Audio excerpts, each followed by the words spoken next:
Olá, pessoal, sejam todos muito bem-vindos a mais um episódio do IBEF, do podcast do IBEF Jovem. O podcast ele é uma iniciativa apoiada pelo Instituto Brasileiro de Executivos de Finanças de Minas Gerais. E a nossa intenção com esse podcast é democratizar o acesso à informação dos jovens profissionais que querem ingressar ou já estão no mercado financeiro, querem entender um pouco mais de como desenhar a sua carreira, tirar dúvidas, interagir com os profissionais da área.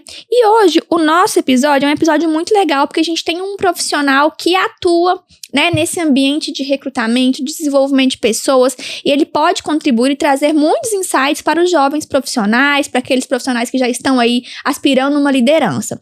O nosso episódio de hoje, a gente tem o profissional Bruno Mata Machado. O Bruno, ele atua há mais de uma década como headhunter na busca e seleção de talentos, como advisor de executivos e empresários, nos temas de gestão, pessoas e performance para grandes empresas nacionais e multinacionais. O Bruno, ele é fundador da Taylor, que é a maior consultoria em Executive Search de Minas Gerais, com filial também em São Paulo, e tem clientes, pessoal, em 14 estados e em 4 países, ou seja, ele tem muito a contribuir aqui. Inclusive, você jovem, sigam ele nas redes sociais, no LinkedIn, tem muita oportunidade lá, né, Bruno? Perfeito. A Taylor é ranqueada pela publicação francesa Leaders League entre as melhores do Brasil em consultoria de recrutamento para finanças e contabilidade e em outras 4 categorias. Ela foi premiada no top 2 no Melhores Fornecedores de RH do Brasil pela gestão e RH. E o Bruno ele é formado em mentoria executiva e também top voice em Executive Coaching no LinkedIn. E Bruno atua como conselheiro de empresas, investidor anjo e embaixador de marcas e projetos sociais, além de fundador do Instituto Taylor, que a gente mais à frente vai falar um pouquinho também. Bom, então vamos começar aqui. Estou muito honrada em entrevistá-lo, acho que você tem muito a contribuir aqui conosco, Bruno. E nós vamos falar inicialmente sobre carreira e liderança. Então, o Bruno vai contar pra gente um pouquinho como que ele veio parar nesse ambiente, né? Desde lá da sua formação, como que ele se desenvolveu ao longo dos últimos anos na sua carreira e falar um pouquinho de como que ele atua também, dando foco na área de finanças. Perfeito. Bom dia, Mayara. Prazer enorme estar aqui com você. Sou um grande fã do IBEF, parceiro há muitos anos. Então, muito legal, a gente falava nos bastidores aqui, é muito legal ver essa turma jovem do IBEF renovando aí a grande turma que vem hoje em dia liderando o IBEF. Então, prazer enorme estar aqui com vocês. Mais importante do que tudo que você falou, a gente falava sobre apresentação de mini currículo, acho que isso credencia a gente a poder falar um pouco, né, Mayara? Mas mais importante que isso, eu sou o Bruno, filho do Pato Rocco, da dona Soraya, irmão da Pri, pai do Bernardo, pai da Mel, enfim, acho que essa parte nossa de vida é tão importante quanto ou mais do que o que a gente faz dentro do nosso trabalho, né? Com certeza. Então, bom, prazer poder falar aqui com vocês um pouquinho.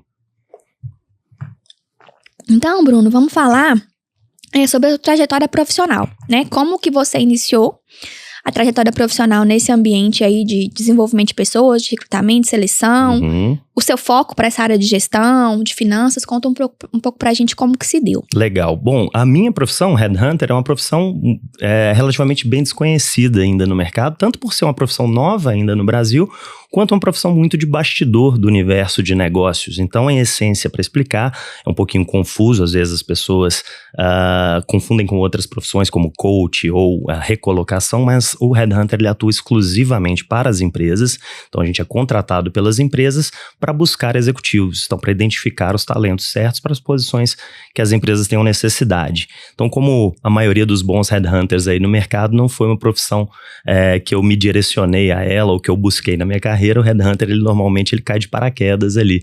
Ele é identificado por outro Headhunter. Né? A carreira te escolheu. Exato. Normalmente é algum outro Headhunter que identifica o potencial e fala, olha, você tem potencial para ser Headhunter aqui. E como Jobs bem disse, né, os pontos se conectam lá na frente, vem muito do meu passado de estar sempre exposto a conexões. Eu sempre tive muito na minha carreira relações com executivos mais sêniores, com um interesse muito grande pelo universo empresarial. Atuei em diferentes áreas, desde TI, comecei minha carreira com TI, depois eu fui para publicidade, trabalhei em departamento de marketing de grandes empresas, e o meu negócio, eu descobri que mais do que marketing ou que TI ou que qualquer outra coisa, era conexões humanas. Então era isso que eu acho que era meu talento ali. Então quando uma headhunter, na verdade, verdade, me conheceu, acho que ela conseguiu identificar isso e me trouxe para essa profissão que eu tô, como você bem disse, aí há mais de uma década realizando. Então, há mais de uma década, meu dia a dia é conhecer profissionais, conhecer grandes executivos, executivas e identificar os melhores talentos, aqueles que funcionam melhor dentro da realidade de cada cliente meu. Então isso traz um banco de dados bem legal, acho que isso é o mais importante, mais do que o meu currículo, acho que o que eu mais tenho como ativo é falar um pouquinho esses 10 anos entrevistando gente o dia inteiro, o que faz, o que forma um talento. Né, o que são essas skills ou esses detalhes do profissional que me fazem optar por A ou B na hora que eu estou fazendo um processo seletivo, né? Eu falo muito que quando a pessoa está participando de um processo de seleção para uma posição, se ela está tendo a oportunidade de estar naquela entrevista, o currículo dela, a primeira impressão, já credenciou estar ali, junto com as outras pessoas, 10 pessoas que estão sendo entrevistadas. Então, o que vai diferenciar, já que todos chegaram no mesmo estágio, quem vai seguir, quem vai ser o contratado e quem vai ficar para trás, né? Isso não está no currículo. Isso são as coisas que a gente identifica subjetivamente na hora de uma entrevista e é aí que eu acho que está o segredo dos grandes profissionais ou daqueles que vão se diferenciar dos outros no mercado. Então, é mais ou menos isso. E aí, Bruno, quando você está fazendo esse trabalho de formiguinha, porque eu acredito que quando vocês vão buscar uma vaga ou vão buscar um profissional ou eventualmente abrem a vaga, vocês devem receber milhares de currículos, né? E aí, quando vocês estão fazendo essa análise inicial, quais as principais habilidades ou experiências se destacam, às vezes, ali, no senso comum, porque eu sei que cada vaga vai ter sua habilidade técnica, né, seja um soft skill, um hard skill, vão ter as habilidades específicas, mas no geral, o que você gosta de ver quando você recebe um currículo, ou quais situações chamam a sua atenção pra você falar, olha, eu vou encaminhar pelo menos para fazer uma entrevista? Perfeito. A natureza do nosso trabalho é um pouquinho diferente, então a gente não tem anúncio de vagas e captação de currículos. Como a gente é contratado pela empresa, e muitas vezes com um mandato sigiloso, e aí eu vou sempre dar um enfoque aqui nas posições de finanças, né, que eu acho que é onde vai estar a maior parte da audiência. Então, bom, se uma empresa me contrata para buscar um CFO, normalmente é uma posição sigilosa por N fatores, quer seja uma substituição, algum movimento de mercado estratégico que ela está fazendo. Muitas vezes é uma empresa listada, então qualquer informação sobre uma troca de uma cadeira como essa impacta o mercado. Então são posições que a gente conduz nos bastidores, de fato, sempre buscando ativamente aquela pessoa ideal para aquela posição. Então é o hunting ativo mesmo que a gente fala. Um pouquinho da natureza do headhunter ali, né? A gente está caçando a cabeça ideal para aquela posição. Então, como que a gente vai identificar essa pessoa? Primeiro ponto de partida nosso vai estar no próprio networking do headhunter. É por isso que grande parte da nossa agenda é estar conhecendo proativamente os profissionais, é estar participando de eventos como os eventos do IBEF, por exemplo, estar ali em conexão, sabendo quem são as pessoas, para que quando a gente tem uma posição, a gente já tenha nossos pontos de partida. Mas, obviamente, hoje as ferramentas ajudam muito. Então, o LinkedIn, sem dúvida nenhuma, é a nossa principal rede social, onde a gente passa a maior parte do tempo. E quando a gente vai buscar uma posição, o primeiro cartão de visitas que a gente tem é o LinkedIn daquele profissional, ou o currículo, ou o LinkedIn. Então, um perfil bem montado é fundamental para que a gente tenha esse primeiro interesse em conhecer.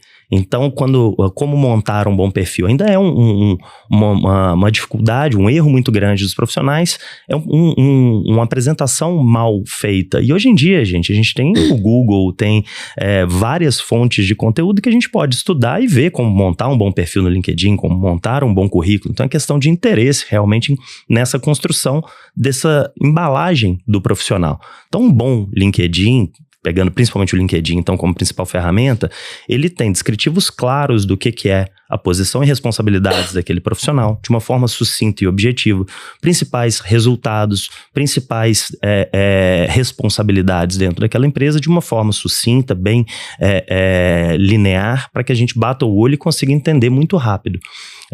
Eles falam que o recrutador ou headhunter, ele leva em média ali de 5 a 10 segundos para fazer uma análise se o seu perfil faz sentido para evoluir ou não. Então, se a gente não tiver informação muito clara, isso dificulta. Então, uma boa foto, sem dúvida nenhuma, é um primeiro cartão de visita. Então, fazer uma foto profissional no LinkedIn, colocar um resumo da sua atuação bem claro, evitando falar de você. Então as pessoas colocam muito, sou uma pessoa proativa, uma pessoa comunicativa. Quem diz isso é o outro, não você. Todo mundo vai achar que é uma pessoa de fácil relacionamento, uma pessoa proativa, uma pessoa hands-on. Essa avaliação sobre nós, quem faz é o outro, né? Eu não consigo me avaliar nisso. Então coloca o que de fato você faz, o que você tem. Sou um profissional de finanças com 20 anos de experiência nas áreas de contabilidade, tesouraria, enfim. E nas experiências profissionais, muita gente também erra colocando, tá lá na Renova, por exemplo, coloca lá, estou na Renova, que é uma fundação da Vale, da BHP Billion, então voltada para a reconstrução, e eu fico na área de finanças como coordenadora da área de finanças. Não disse nada, eu quero saber sobre você. Sou coordenadora da área de finanças e contabilidade, com responsabilidade sobre X profissionais, com as atividades YZ, com os principais feitos de reestruturação da área para melhores, enfim. Você coloca sobre você o que está fazendo ali. Então esse é o primeiro contato que a gente tem com o profissional e tem que vender bem. Quando a gente convoca para uma entrevista, estamos conduzindo uma posição de CFO, como eu peguei como exemplo, então a gente vai abordar ali em média 30, 40 profissionais selecionados nessa primeira triagem, onde há uma abordagem inicial por telefone. Então, o que a gente pega nessa hora? Eu já vi o seu currículo, eu já vi que possivelmente você faz sentido para aquela posição. O que eu quero sentir nesse primeiro contato? Qual a energia na sua voz? Como é a sua comunicação? Como é a sua disponibilidade ali? Qual que é a sua oratória e sua linearidade para me contar brevemente quando eu te abordar como é que está a sua carreira, se você está avaliando um processo, o que você faz hoje. Então, essa segunda etapa, as pessoas são reprovadas muitas vezes por não ter uma boa primeiro impacto. Eu não estou vendo seu rosto. Como a gente estava falando, no presencial faz diferença. Sim. Criar uma conexão por telefone é só a sua voz. É só a forma com que você comunica, é só a forma com que você consegue transmitir uma boa energia e uma objetividade naquilo que você está dizendo. Então, esse é o segundo passo de eliminação, onde ali de 30, 40, a maioria já fica para trás e ali 10, 15 no máximo são convocados para que a gente tenha uma conversa presencial. Claro que nessa conversa por telefone vão ter pessoas que vão falar que não estão avaliando, ou a remuneração às vezes está acima do nosso target, mas mais ou menos 10 deles virão para o encontro presencial. E, de novo, chegou no encontro presencial é porque toda a sua habilidade técnica e o seu histórico faz sentido para aquela posição de CFO que eu tô buscando. Só que só um desses será o contratado. Então, onde é que serão os nossos pontos de análise nessa hora? Vai ser no seu comportamento, vai ser na forma com que você apresenta a sua história, vai ser nos resultados que você conta ao falar da sua carreira, que você consegue objetivar muito claramente o que foi início, meio e fim.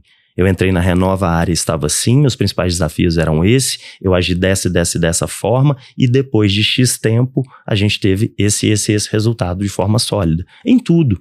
Aí quando a gente está falando de líderes, eu vou querer ouvir cases de gestão de pessoas, como que você montou, formou e desenvolveu a sua equipe, preparou uma sucessão. Eu vou estar falando de resultados específicos. O que era o desafio na empresa X? Era uma abertura de capital? Qual foi o seu envolvimento direto naquilo ali? Como foi esse processo? Quanto tempo durou e como foi o goal no final, o objetivo da abertura de capital? Ou qualquer outra missão. Então, esse conseguir construir a história da sua carreira e sentar na frente de um entrevistador, de um headhunter e conseguir contar isso. Muita gente, na hora de fazer uma entrevista, vai despreparada. Pô, minha história eu sei. Então, eu formei lá em 1970 e eu pensava se eu ia fazer economia ou administração, porque meus pais são contadores. Aí o recrutador já tá, vamos lá, vamos focar nos últimos 10, 15 anos da sua carreira pra gente, que é onde de fato tá o material que eu quero para hoje, né? Então esses são os pontos que a gente vai buscar na entrevista para depois a gente ter o duro trabalho de selecionar 3 perfis ali no máximo que eu vou apresentar para o meu cliente como os indicados para a posição. Bom, você trouxe pra gente bastante insight, né? Assim, principalmente de como se portar, de como se apresentar, que é importante, obviamente, além da capacidade técnica, né, que o profissional precisa ter. E aí, falando um pouco, Bruno, da parte inicial da carreira, né, que você trouxe pra gente uma experiência bem legal na seleção de executivos, aí, voltando pro nosso público de início de carreira, dos jovens que estão ingressando no mercado, ou que às vezes não tiveram uma experiência ainda profissional muito grande, né, que estão aprendendo ali, Como você enxerga o mercado inicial para o jovem, né, que está entrando na área de finanças, que quer entrar em grandes corporações, que quer fazer sua carreira? A gente sabe que às vezes a técnica é pouca mesmo, porque são pessoas jovens, mas eu tenho certeza que o recrutador ele vai olhar algumas questões muito importantes ali, né, do jovem. Como que você enxerga isso? Quando a gente fala de recrutamento já de líderes, de executivos, eu faço uma analogia muito que a gente está olhando retrovisor. Então, quando eu vou contratar um CFO para um cliente meu, eu vou olhar o retrovisor da Mayara. Quero saber o que ela fez no passado que valide a capacidade dela de cumprir aquela missão que eu tenho hoje. Quando eu estou falando de um talento para o futuro, eu estou olhando para a brisa. Eu quero olhar lá para frente, enxergar na Mayara o que ela pode se tornar, quais os potenciais dela.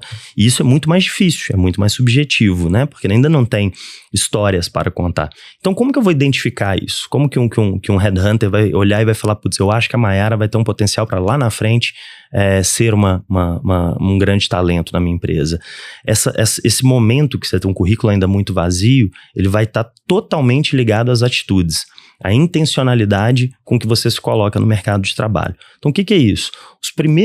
As primeiras skills que a gente tem capacidade de desenvolver sozinho, antes da carreira, nos ensinar, vão ser as skills, as soft skills. É claro que um bom currículo faz a diferença. Muita gente fala, abandona a faculdade, porque Steve Jobs abandonou, Mark Zuckerberg abandonou, mas você não é Steve Jobs e nem Mark Zuckerberg, provavelmente. Então vamos fazer o beabá primeiro, faz uma boa formação, faz cursos, leva a sério, mas paralelamente a isso, onde as pessoas dão muito pouco valor e acham que isso é uma característica que você nasce com ela, é comunicação. Como que está a minha comunicação? Quantas pessoas, quantos profissionais, quantos jovens estão preocupados em desenvolver a sua comunicação? Sendo que esse é o primeiro ativo que você vai ter quando você se expor ao mercado de trabalho, quer seja informalmente numa mesa de bar ou num evento do IBEF, que você vai se conectar com alguém e a pessoa vai falar, nossa, isso é treinável, isso tem ferramentas gratuitas hoje na internet, isso é oratória, são ferramentas, apresentação. É impressionante como a gente vê ainda a turma em início de carreira pecando em apresentação. Mas hoje em dia as coisas são informais e mudou um pouquinho essa formalidade de dress code. Sim, até página 2, porque a gente ainda julga por apresentação, por imagem. Isso é do ser humano. E às vezes inconscientemente, né? Fato. Isso é do ser humano e ainda será assim. Quando a gente abre a porta de uma entrevista, a primeira coisa que a gente vê é a imagem da Mayara. É como ela se porta, é como ela está se apresentando. Isso tem que ser intencional. Eu estava fazendo uma palestra para alguns executivos na semana passada, eu estava contando para eles, todos os dias de manhã, a primeira coisa que eu faço é abrir minha agenda e estudar quem serão as pessoas que eu conhecerei aquele dia, para que a minha apresentação esteja de acordo com aquilo ali. Então, quando eu vou para o Prêmio Equilibrista do IBEF, eu sei que vai estar todo mundo um pouquinho mais formal, eu vou formal, vou com a minha camisa social, vou um pouquinho com o terno mais alinhado e tudo bem. Quando eu estou no podcast do IBEF Jovem, como a gente fez aqui no início, eu tirei o meu blazer e estou um pouquinho mais à vontade com uma camiseta. Isso é intencionalidade, que muitas vezes as pessoas, mas eu sou assim, eu me visto assim, eu falo assim. Não, isso tudo é treinável e são as primeiras impressões que a gente tem, que o jovem tem que trabalhar. Então pense em como você quer ser visto, pense em como você vai ter a sua oratória, como você vai se portar sentando. São pequenos detalhes que vão fazer a diferença. Eu falo que algumas coisas são fundamentais para qualquer profissional bem-sucedido em qualquer área. E comunicação, sem dúvida nenhuma, é uma delas. Apresentação, sem dúvida nenhuma, é uma delas. Negociação, sem dúvida nenhuma, é uma dessas. E demanda treinamento. É possível desenvolver. Mas eu sou de contabilidade. Para que eu vou fazer negociação? Você vai negociar com seu gestor, você vai negociar dentro de casa com seu marido, com a sua esposa, com seus filhos, você vai negociar com seus colegas o tempo inteiro. E negociação não no sentido de venda, de saber explanar uma ideia sua, de saber vender uma ideia, uma posição. Então isso tudo a pessoa pode fazer enquanto estiver na faculdade. E isso sem falar do networking. Que muita gente fala, mas pouca gente de fato cuida. Ser intencional na sua agenda é fundamental. Onde que eu estou sabendo os eventos que estão acontecendo? Eu estou sabendo onde as pessoas que podem me ensinar alguma coisa estão? Eu estou procurando a Mayara de forma intencional e falando com ela, Mayara, vamos almoçar comigo? Seu estagiário, virar uma vez por mês? Só para trocar ideia, você falar comigo como foi sua carreira, para eu te contar um pouquinho as angústias que eu tô tendo. Então isso tudo são as primeiras coisas que as pessoas não dão atenção, porque acham que isso é natural.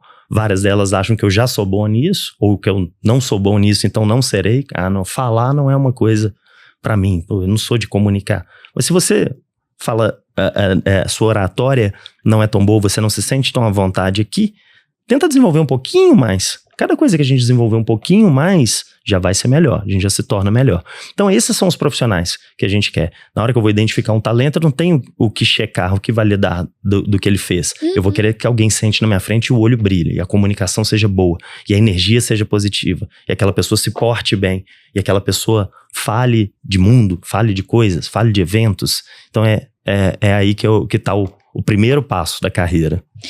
E aí, Bruno? Nossa, gente, eu tô aqui encantada, porque o Bruno tem falado coisas que são valiosíssimas, tanto pro jovem talento, quanto pro profissional que já tá mais sênior aí. Sem dúvida. São insights muito importantes. Sem dúvida. E aí, considerando esse seu olhar, né? Considerando toda a sua carreira aí nesses últimos 10 anos, trabalhando com os grandes profissionais, quais áreas que você talvez verifica, né, ou que possa ser mais promissora, esteja mais promissora para os jovens talentos, ou até para os profissionais que eventualmente querem fazer uma transição de carreira, né, Sim. nessa área de finanças? Sim. Do seu ponto de vista, quais as áreas mais promissoras que podem estar aí, né, no mercado? Legal. A vantagem do profissional de finanças é que dificilmente ou impossivelmente ele será substituído por qualquer tipo de robô ou inteligência. Obviamente que as funções operacionais transacionais tendem a cada vez mais serem automatizadas e extintas, mas o conhecimento de finanças para negócios, ele vai ser, enquanto tivermos capitalismo, ele será crucial para o sucesso das empresas. Então, áreas promissoras serão todas aquelas onde o profissional consiga aliar finanças, a empresa, o coração da empresa está no caixa. Então, quando ele consegue olhar a negócios a partir de uma visão de caixa, esse profissional pode ir para qualquer área e ele será eternamente um ativo para aquela empresa. Então, quais são as áreas potenciais dentro da área de finanças? Qualquer uma. Onde você quiser começar a sua carreira e puder, quer seja na área de tax, quer seja na área de contabilidade ou na tesouraria, qualquer ponto de partida. O que vai diferenciar é o quanto que você, dentro desse lugar que você está, já começa desde o início a abrir o seu olhar para entender lá na ponta como que é o processo do vendedor. Eu trabalho numa indústria de bebidas. Você precisa entender como que o seu vendedor está chegando lá no mercadinho do João, no interior de Minas, e fazendo uma venda e retornando todo esse processo até chegar onde o dinheiro entra no seu caixa. Porque tudo isso vai influenciar a sua visão de finanças para aquele negócio. Todo o processo de logística, armazenagem, supply vai influenciar diretamente a sua visão de finanças, o seu fechamento contábil. Então, muitas vezes a gente entra ali no loop do dia a dia do trabalho que consome, apagando incêndios, e não olha para o lado e entende. Isso é muito comum. Eu entrevistar profissionais e eu tentar entender do negócio, da empresa como um todo, e muitas vezes a pessoa não saber me contar com propriedade. Estando lá há 5 anos, consegue falar muito bem da área, consegue falar muito bem dos resultados financeiros, mas na hora que eu vou tentar entender onde que essa empresa está, qual que é o share de mercado que ela tem, quais são os principais competidores, qual que é o planejamento estratégico do futuro, para onde que ela vai, o que podem ser ameaças para o business daquela empresa. Não, aí eu não sei bem, aí é com a área comercial, aí não é comigo. Então, fazer esse movimento horizontal é onde o profissional vai ter as melhores oportunidades de carreira. Então, é sair um pouquinho da bolha. Se você é formado em contabilidade, já tem experiência em todos os processos contábeis, dá uma olhadinha na área de vendas, faz um curso na área de marketing para você entender como que o marketing faz a venda no final das contas e a venda, por consequência, faz o dinheiro que entra no seu caixa. Porque em algum momento, se você busca uma posição de liderança, você vai ter que fazer muito mais que contabilidade. Você vai estar falando de recursos humanos, você vai estar falando de vendas, você vai estar falando de supply chain. Então, quanto antes você começar a expandir a sua visão de negócios, mais valioso você será como um ativo dentro da empresa. Então, acho que esse que é o segredo. Você trouxe uma nem tinha essa pergunta aqui, tá, gente? Tô improvisando. Sim, mas você trouxe a questão do profissional de finanças ser substituído, né? A gente sabe que a inteligência artificial, que, na minha humilde opinião, ela sempre existiu, mas com outros nomes. A gente tá agora melhorando e adaptando essa inteligência, né? Assim, eu convivo com automatização e etc, coisa há muito tempo. Então, a inteligência artificial, ela brilha aos olhos do jovem, né? Uhum. E às vezes ele acha que dominar a inteligência artificial coloca ele numa posição ali de diferença em relação ao concorrente. Mas a gente sabe que a inteligência artificial, né, a IA, se você não tiver um repertório para poder subsidiar, ela não vai te entregar aquilo que você quer, ou vai te entregar sem qualidade. E aí, falando desse ambiente, né, de substituição, como que você no dia a dia, no seu trabalho, você acha que dominar a inteligência artificial ou conhecer muito bem de tecnologia tem sido um diferencial para o profissional de finanças ou não? Ou é importante que o profissional conheça, seja um entusiasta de tecnologia, mas isso não é definitivo ou não é diferencial? Sim. Como que você enxerga isso? Mais uma vez, assim, transversal a qualquer profissional, quer seja a gente esteja buscando para engenharia ou para finanças, tem alguns comportamentos. Então, falar de inteligência artificial, mais do que saber utilizar ou entender com muita propriedade, ser um especialista naquilo ali, é uma pessoa que está expandindo o conhecimento, uma pessoa que está saindo da sua bolha do óbvio e abrindo o seu pensamento para o futuro, para ver possíveis ameaças para o negócio dele, muitas vezes, e não para a área de finanças. Muitas vezes o ouvir, precisa ali fazer um curso, aprofundar totalmente em inteligência artificial? Não, mas saber acompanhar, seguir, quer seja numa rede social, numa newsletter, para ver o que está acontecendo, até para que você possa visualizar possíveis ameaças à sua empresa, ao seu mercado, e não somente à sua área de finanças. Então, sem dúvida nenhuma, esse é um diferencial. E quando eu falo que tem coisas que são transversais a qualquer profissional talento que a gente está buscando, eu falo que carreira, ela tem 3 eixos que influenciam sua carreira, que vão lá na frente impactar aonde você vai chegar. O primeiro deles é mercado. Obviamente, o mercado em que você atua, ou a profissão que você escolheu dentro da carreira, o mercado vai favorecer ou não, né? O mercado de finanças lá na década de 80 formou uma quantidade absurda de bons profissionais que depois de engenharia, me desculpa, excelentes profissionais que hoje são CFOs, que hoje são empresários, porque não absorveu o mercado de engenharia como eles formaram ali. Então o mercado impactou a carreira deles, positivamente ou negativamente. Você tem um outro eixo, sem ser o mercado, que é o seu portfólio. Então, o seu currículo, a formação que você teve, qual faculdade, a pós-graduação, as empresas por onde você passou.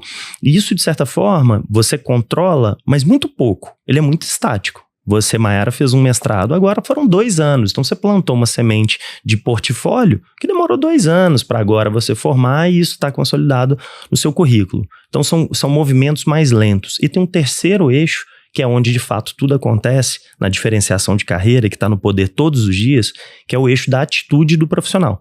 Que é esse que a gente busca, é esse que a gente mira quando a gente vai separar um profissional A de um profissional B. Mas a atitude é muito subjetivo. Como é que eu vou avaliar isso na prática? Porque eu brinco muito que se eu colocar num estádio de futebol 100 mil profissionais e pedir para levantar a mão todos aqueles que têm atitude no dia a dia do trabalho, 100 mil levantaram a mão, obviamente. Ele realmente acredita, ele não está mentindo. Ele realmente acredita que ele é um profissional de atitude. E se eu perguntar para esses mesmos 100 mil, quem aqui já trabalhou com alguém que não tem atitude? Aquela pessoa mediana ali no trabalho. 100 mil levantaram a mão. Então a conta não fecha. Tem alguma coisa errada ali. Tem alguém que não está se percebendo, já que eu acho que mentindo não é, acho que a pessoa realmente acredita. Então, como que você se fiscaliza o tempo inteiro sobre suas atitudes? O que é atitude, ao meu ver? Atitude, ele pressupõe 3 pilares. A iniciativa, de se fazer algo fora do que é demandado, né? A constância em fazer aquilo ao longo de um tempo, que é o que falta muito na turminha de hoje, tudo tem que ser muito rápido, então a constância não vai ser em 1 mês, não vai ser 2 meses, não vai ser 4, não vai ser 1 ano, nem 2, é como correr uma maratona. Não adianta eu ter iniciativa hoje de calçar um tênis aqui e treinar 5 horas da manhã, 1, 2, 3, 4, 5, 10 dias. Eu preciso treinar 10 meses, 10 anos, para eu ser um bom maratonista. Então, essa constância falta muito. Então, a iniciativa, a constância e a visão de longo prazo. É entender que isso vai ser lá na frente. Muitas vezes eu não vou ter esse reconhecimento agora. Os grandes CFOs não foram em 2 anos que se tornaram, foram em 20. Então, conseguir ter essa visão de longo prazo e cascatear isso, esse é o eixo de atitude que a gente vê. Então, respondendo a sua pergunta sobre inteligência artificial que eu fui lá atrás, dentro desse eixo de atitude está justamente onde estão minhas iniciativas de buscar coisas que eu não estou sendo demandado para buscar, que ninguém me pediu para buscar.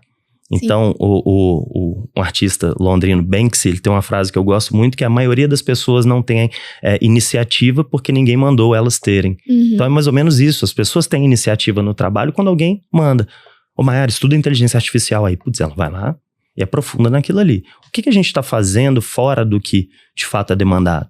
Onde que a gente está alocando o nosso tempo fora do 8 às 18 ou 8 às 19, que é fazer o que tem que ser feito? Fora disso, onde é que eu estou alocando meu tempo e qual que é o ROI, falando em linguagem de finanças, que eu estou tendo sobre aquele tempo alocado? Eu estou alocando aquele tempo em entender inteligência artificial, porque isso tem que ser falado. Eu estou alocando meu tempo em entender negociação, em entender comunicação, em fazer, muitas vezes, um curso de apresentação profissional. Eu estou, enfim, buscando aquilo fora do óbvio. Então, sim, buscar inteligência artificial ou qualquer outro tipo de ferramenta é diferencial. Não somente pela ferramenta em si, mas porque que aquilo traz para o profissional em amplitude cognitiva, amplitude de conhecimento lá para frente. Assim como algumas coisas que são muito mal cuidadas, que ninguém te mandou ter essa iniciativa, principalmente em Minas Gerais, que o Bernardo falou no podcast dele anterior, que é o inglês. Sim. Parece tão óbvio, mas quando a gente tem uma posição que demanda inglês fluente, e aí eu tô falando de fluente mesmo, reporte para fora e tudo mais. Muitas vezes a gente coloca profissionais que não são os melhores, não têm os melhores currículos, não têm os melhores históricos, pelo simples fato de ter um inglês de fato fluente. Ah, mas hoje a minha posição não demanda. A empresa que eu trabalho é uma empresa nacional. De novo, é a iniciativa de fazer algo diferente, a constância de aprender o inglês por longo tempo, com a visão de longo prazo de que lá na frente, um dia, isso pode ser usado. E se não foi, é um conhecimento que você adquiriu para fazer uma viagem, para ler um conteúdo diferente, para assistir um filme sem legenda, para você mesmo ali. Então, são pequenos fatores que as pessoas muitas vezes não cuidam. E aí, quer sair na frente? Eu fiz esse exercício na PUC, eu estava dando uma aula e um jovem me perguntou: Bruno, como que eu vou me diferenciar no mercado de trabalho e tal? Eu falei, isso é uma boa pergunta, porque aqui a gente tem 40, 50 pessoas nessa sala e eu posso afirmar, infelizmente, que não vai ter 10% aqui que serão de fato aqueles profissionais mais desejados do mercado. Essa é a realidade, essa é a proporção, né? Você pega a pirâmide de uma empresa, o topo ele é muito estreito, então são poucos que vão se destacar. Então como que eu vou me destacar no início da carreira? E eu fiz esse exercício na sala, eu falei assim, eu tenho uma posição que eu contrato agora, para minha empresa, contrato agora, levanta a mão quem tem inglês. Aí 3 levantaram a mão, quem tem inglês para inglês avançado. 3 levantaram a mão. Falei, então vem aqui na frente agora, qual que tem coragem de fazer uma entrevista comigo em inglês agora? Se passar, vai sair daqui empregado dessa sala. Os 3 baixaram a mão. Então, tá vendo como que você se diferencia? Nas pequenas coisas. Sim. É mais ou menos aí que tá o segredo do início de carreira. E o interessante é que, né, as entrevistas que o podcast já divulgou até agora, sem exceção, todos os profissionais que já estão em carreiras de liderança, em grandes empresas, que eu acho que é o que, né, a gente está tentando inspirar para os jovens, todos falaram da necessidade de ter inglês. E às vezes não é nem para você trabalhar, é como você falou, você tendo inglês, você tem uma visão de mundo muito maior. Porque vão ter jornais, vão ter newsletters, vão ter reportagens que são em inglês. E você não tendo inglês, você vai ficar limitado àquilo que a internet, no caso, a internet nacional, as empresas nacionais vão te dar ali, né? O jornalismo nacional vai te dar. Se você não tiver o inglês para você É uma visão de mundo, não é só pra questão profissional, te abre portas, né? E quando você faz a primeira viagem internacional, quando eu fiz a minha primeira viagem internacional, eu falei, vou arrasar. Cheguei lá, falei, Jesus, misericórdia, meu inglês tá muito ruim. Voltei 2 vezes por semana de novo pra retomar, porque, assim, o inglês ele é muito importante, muito importante. E é muito raro a gente ver quem sai da média. Então, infelizmente, e aí me dói muito falar isso como mineiro, belo-horizontino, infelizmente o mercado de Belo Horizonte ainda é um mercado de profissionais medianos. Essa é a verdade. Sim. Onde profissionais atingem a média, ou às vezes saem da média, viram nota 7, aquele valorizado ali dentro da empresa, ele para. Porque não tem muito mais para onde ir, as pessoas reclamam que Belo Horizonte não tem posições, não tem mercado de trabalho aqui. É um ciclo vicioso que a gente entra aqui que enfim, aí é um outro papo que eu tenho uma paixão. Eu falo que eu vou ainda escrever uma tese antes de aposentar sobre o que acontece com tanto potencial desperdiçado e a gente perde talentos para São Paulo o tempo inteiro. Mas por que São Paulo, o mineiro é diferenciado quando ele vai para São Paulo? Porque ele continua comendo a mesma coisa, ele continua sendo mineiro, ele continua dormindo, enfim, fazendo tudo da mesma forma. Só que ele é exposto a um ambiente muito mais competitivo. Sim. Que você tem ao seu lado o tempo inteiro pessoas se desenvolvendo, buscando mais, fazendo mais, ampliando networking, e então ele corre junto com aquela manada. Correr sozinho, muitas vezes, é muito difícil. Então, um exemplo prático disso. Aqui, um profissional que coloca no currículo que ele tem um inglês fluente, eu faço uma entrevista com ele, ele mal é avançado. Mas ele acredita que é fluente. Porque a média dele é muito baixa. Uhum. Ele é aquela pessoa na empresa que quando precisa de alguém para falar inglês, ele é o chamado. Então, para que ele vai continuar estudando? Sim. Nem ele consegue ver o propósito disso. Que volta naquilo que eu falei. Constância, visão de longo prazo, acaba ali. Não, já atingi aqui o meu nota 7, dentro da minha empresa que todo mundo é nota 6 ou menos, ou nem tem inglês, eu paro. Mas o continuar evoluindo, continuar buscando, é um grande desafio. E sempre que eu vejo os principais líderes ou principais talentos no começo da minha carreira, eu imaginava que eram bichos, né? Tenho certeza que foram para Harvard, Stanford, e para se tornar ali o presidente ou CFO de uma grande empresa. E depois, quando a gente vai destrinchar o que eles têm de diferente, esses bichos ali, eu sempre coloco muito em 4 quadrantes, que o primeiro deles é comunicação. Eu desconheço um grande líder ou um profissional de destaque em qualquer área, do TI à contabilidade ou à presidência de uma empresa, que não tenha boas habilidades de comunicação. Oratória, um cuidado com o português, uma forma de transmitir uma ideia, de pensar como que eu vou transmitir aquele conteúdo, presença, postura, apresentação, empatia, sorriso na fala, energia. Todos são muito bons em comunicação, os líderes. Todos têm uma excelente capacidade de gestão de pessoas. E gestão de pessoas, mas eu sou bom com pessoas. Não, gestão de pessoas é ferramental. Uhum. É rotina. O que eu posso fazer para tirar da Mayara o melhor dela e do Bruno o melhor dele? Todos esses profissionais, então comunicação, gestão de pessoas, todos eles têm autocuidado. Fala muito disso na internet hoje em dia, mas ainda muito pouco praticado. O que é autocuidado? De verdade, eu não sou da balela aqui do acorda 5 horas da manhã, corre uma maratona, lê 4 livros por mês. Não é sobre isso. Mas o que você está fazendo de fato para o seu autocuidado? Da sua atividade física, da sua saúde, da sua alimentação, do que você está lendo, do que você assiste quando você coloca um Netflix. Quero que fique só assistindo conteúdo. Não, tem hora que a gente vai assistir o Big Brother. A cabeça precisa aliviar, mas que seja intencional. Vou assistir o Big Brother porque hoje, não quero pensar em nada. Mas amanhã eu vou assistir um documentário para somar um pouquinho mais. Então, qual que é o autocuidado que você está tendo com seu corpo, com sua mente? Eu desconheço um talento, um bom profissional que não tenha isso, que não cuide disso, de fato, com planejamento. A gente faz planejamento de carreira, planejamento de férias, mas não faz o nosso planejamento pessoal do que a gente quer ser. E o 4º quadrante, que são as ferramentas adicionais. Eu também desconheço um talento que não está o tempo inteiro vendo o que está acontecendo. Que ferramenta que eu posso usar para facilitar o meu trabalho? O meu inglês, o meu Excel, ele é muito bom, ele é nota 7. Por que você não faz ele ser nota 11? Que muitas vezes você vai facilitar um trabalho que você nem sabia que poderia facilitar. Um PowerPoint, mas eu vou aprender PowerPoint. avançado, não é sobre a ferramenta, tem, inteligência artificial faz slide, mas é sobre como que você vai treinar o storytelling que você vai ter na hora que você tiver uma reunião. Não é só jogar slide. Uhum. É saber pensar em qual conteúdo, como apresentar isso da melhor forma. Isso é ferramenta. Então, a comunicação, a gestão de pessoas, as ferramentas adicionais e o autocuidado, eles são transversais a qualquer talento que eu vejo. Então, isso tudo está na mão de vocês, está na mão de cada profissional. Desde a faculdade até ele ser um CFO ou um presidente de uma empresa.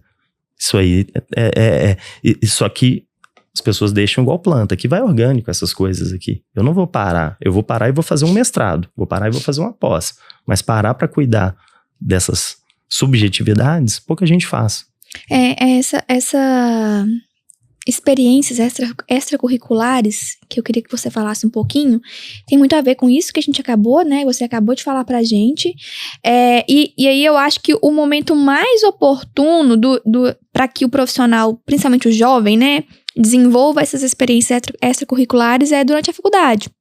Porque, já tô passando, tô com a nota boa, tá ótimo, mas isso é o mínimo. Exato. Que você precisa fazer, né? Então, e eu falo assim com experiência própria, eu sou jovem, mas eu tenho um filho de 18 anos. Nossa Senhora. E ele tá na faculdade agora, tá trabalhando, tá na faculdade de contabilidade, inclusive. E tá no primeiro período, eu já fico, Cadu, você tem que fazer um Excel, meu filho, é um Power BI, já programando pra fazer um intercâmbio, porque o inglês vai ser... Então é agora que é o momento deles aprenderem. Isso aí. Porque não tem ninguém cobrando, assim, né? Tá, vida boa, faculdade, festa, gente, mas não é só isso. Dá tempo de fazer tudo, dá tempo de você se divertir, namorar, trabalhar, estudar e se capacitar. Isso aí. Então, né, no dia a dia, essa experiência extracurricular, essa capacitação, né, ela é muito importante e ela diferencia, né, Bruno, o profissional, né, na hora de você achar ele ali. E, de novo, eu não quero que ninguém se torne robôs, obcecados pela profissão. Um pouquinho que você colocar, você já está se diferenciando da maioria ali. Um pouquinho, um tempinho que eu vou me dedicar uma vez por semana para um cursinho a mais aqui, é diferencial. Na minha empresa eu cobro muito da turma Excel e a gente dá curso de Excel. Mas o que Headhunter tem a ver com Excel? Muita gente ali é psicóloga ou administrador, tudo, mas putz, Excel. Hoje em dia tem inteligência artificial que gera a planilha inteira para você não precisa fazer nada. Sim. Sem dúvida, mas estudar um Excel desenvolve o quê? Não é a ferramenta em si, ele desenvolve sua capacidade de fazer um pensamento lógico. Analítico. Exato, né? de construção, né, de uma ideia. Depois, se você quiser usar automatização, maravilha. Aí você vai buscar uma outra ferramenta que é como automatizar essa trabalheira do Excel. Mas você já conseguiu entender como a ferramenta pensou daquela forma. Então, esses comportamentos extra são grandes diferenciais. E na faculdade ou fora dela, que é como que eu tô alimentando meu networking também. Quem são as pessoas que eu tô me conectando de forma intencional? Putz, eu vou para aquele bar, de novo, sempre de forma intencional. Vou pro barzinho da faculdade hoje, por quê? Porque eu estou querendo simplesmente descansar, ficar bêbado e curtir uma festa hoje. Maravilha, vá. Agora, fui pro barzinho da faculdade porque me chamaram e ali eu fui. E chegando lá, putz, só papo ruim, ninguém que agrega, mas eu tava lá, eu tomei cerveja. É sempre o que eu tô direcionando ali minhas atitudes e meu tempo intencionalmente em prol de alguma coisa que eu vou estar fazendo ali na frente. É isso que diferencia. Então, não é revolucionar a sua vida e correr maratona e acordar às 5 horas da manhã. O primeiro passo é, comece a agir de forma intencional em tudo que está fazendo. A roupa que você vai colocar, seja intencional naquela roupa que você vai colocar. O evento que você vai, seja intencional. Eu vou pro evento Prêmio Equilibrista do IBEF. Qual que é a sua intenção em ir lá? Mas é importante. É um prêmio equilibrista, o principal prêmio de finanças de Minas Gerais do IBEF. Tá bom, mas qual que é a sua intenção? Só sentar lá e comer o jantar e ir embora? Ou você tá indo para se conectar com as pessoas? Com quais pessoas? Quem que te interessa que está lá? Então, isso tudo muda naturalmente, no final das contas, a forma com que você vai estar agindo no dia a dia. Bom, a gente já tá quase chegando no final, mas tem uma pergunta que eu gostaria de fazer, que a gente não tava aqui no script. É sobre resiliência. Porque o jovem, a gente sente que eles não estão muito resilientes, ou então eles desanimam ali com 6 meses, não vejo propósito, com 6 meses eu não virei o gestor. Queria que você falasse um pouquinho pra gente sobre essa questão da resiliência no mercado profissional como um todo, né? Não só de finanças. Eu falei com você aqui nos bastidores, né, Mayara? Eu não gosto de ser guru de futurologia, não. Então, claro que o mercado todo pode mudar lá pra frente. Muitas vezes, quer dizer, sempre a geração atual, ela acha que é melhor do que a geração anterior, então a gente tende a reclamar dos jovens. Então, evito isso, mas acaba sendo inevitável falar sobre isso. É fato que isso está acontecendo. Então as empresas vão mudar, as empresas vão entender também que os ciclos muitas vezes serão mais curtos, que os desafios têm que estar mais intensos e constantes para que os jovens continuem dentro da empresa, para que você consiga manter o seu capital humano. Sim, tem essa responsabilidade, de certa forma, da empresa se preparar para o futuro do mercado, mas a minha visão, minha humilde opinião, é que lá na frente os talentos que o Bruno ou que meu filho vai estar como headhunter procurando, vão ser aqueles que conseguem ter essa constância que eu falei lá atrás, com essa disciplina, com essa visão de longo prazo. Acho que esses vão ser aqueles que vão se diferenciar, porque carreira é maratona, não é corrida de 100 metros. Gustavo Werneck não chegou à presidência da Gerdau, e sendo um jovem, 40 anos, ele não chegou à presidência da Gerdau do dia para a noite. Ele tá lá desde que ele era estagiário. Ele tá lá desde que ele só tinha que tirar xerox, possivelmente, ou fazer uma planilha chata no Excel e aguentar o chefe reclamando do estagiário. E aguentar, possivelmente porque ele tinha uma visão lá de longo prazo do que ele queria fazer. E conseguiu fazer isso com uma constância muito grande. Então, eu acho que esses serão os diferenciais ali. Esses vão ser os diferentes que a gente vai buscar. Aqueles que, de fato, fizeram construções sólidas. A gente entrevista muitos jovens hoje, principalmente para a equipe, que são cheios de iniciativas, mas pouquíssimas acabativas. Eu entrei na empresa, eu fiz isso, e aí eu fui para um novo desafio. Eu fiz isso. Começa muita coisa, e mesmo que conclua, eu aumentei as vendas em 30% no meu primeiro ano. Tá bom, mas e no segundo? E no terceiro? Você continua aumentando? E você conseguiu formar depois alguém que continue pilotando essa máquina de vendas que você fez, ou você só pegou um mato alto ali, fez e foi embora? Então esse é um desafio muito grande que essa geração terá, de ter essa paciência e esse entendimento de que vai ser lá na frente que vai construir as coisas. E a gente falava sobre home office ou presencial, não querendo ser um dinossauro no mundo de tecnologia, mas eu não tenho dúvida nenhuma que o presencial ainda vai permanecer e ainda será um diferencial. Não tem como correr a mesma corrida, dois profissionais que acabaram de entrar na mesma empresa, os dois estagiários, os dois na área de finanças, ou as duas na área de finanças, um deles em home office, ou indo no escritório uma vez por semana, e o outro optou por estar lá todo dia, do lado do gestor, ouvindo, aprendendo coisas de bastidor, escutando conversas, participando de alguma reunião que nem estava programada. Você está aqui, Mayara? Vem aqui comigo, aqui vamos entrar numa reunião. Criando esse vínculo forte de confiança, de lealdade, de cultura da empresa, de sair dali e ir para um happy hour, ou de ficar um dia até um pouquinho mais tarde, porque tem que limpar o chão, e ele vai ser aquela pessoa que vai estar limpando o chão junto. O outro está entregando tudo que é pedido, sem problema nenhum. Putz, mas entrega tudo. Sim, mas na hora que tiver uma promoção, acho pouquíssimo provável que não seja aquela pessoa que criou o vínculo, que está ali no dia a dia, e eu acredito muito que essa pessoa também terá aprendido coisas que a outra não terá aprendido. Então sou bem cético e recomendo muita cautela em quem está exigindo muito hoje o home office. Mas para mim tem que ser home office, até porque a tendência que eu vejo no mercado é as empresas estarem voltando cada vez mais para o presencial. Grande parte dos desafios dos líderes hoje, dos empresários, está em como que eu vou retroceder a política que eu fiz sem todo mundo reclamar e eu perder talentos ali. Mas o desafio está em como, mas eles estão fazendo isso. Vai voltar 100% presencial, batendo cartão de 8 a 6? Acho pouco provável, mas não vai ser também 3x2 ou 2x3, como a gente vê hoje. Acho que vai ser uma flexibilidade de poder fazer home office, de poder ter essa liberdade eventual, mas todo mundo está sentindo falta da construção de cultura e de desenvolvimento no físico, principalmente aqui em Belo Horizonte, que o pênalti de deslocamento, por pior, mais que a gente reclame do trânsito, mas ele ainda não é tão grande quanto uma metrópole como São Paulo, que obviamente a gente tem que fazer um deparo aí de exigências, né? Sim. Bom, pessoal, estamos aqui chegando ao final da nossa entrevista. Foi muito enriquecedora, Bruno, te ouvir, né, com várias dicas, vários insights. Contribui muito para os jovens profissionais, para aqueles que já estão aí. Eu tenho 14 anos no mercado profissional e você pode ter certeza que tudo que você falou aqui, eu tô repensando também bastante coisa. É muito importante, né, ouvir e ter essa sensibilidade de um profissional que tá no dia a dia com pessoas, né, e recrutando ali, selecionando grandes profissionais.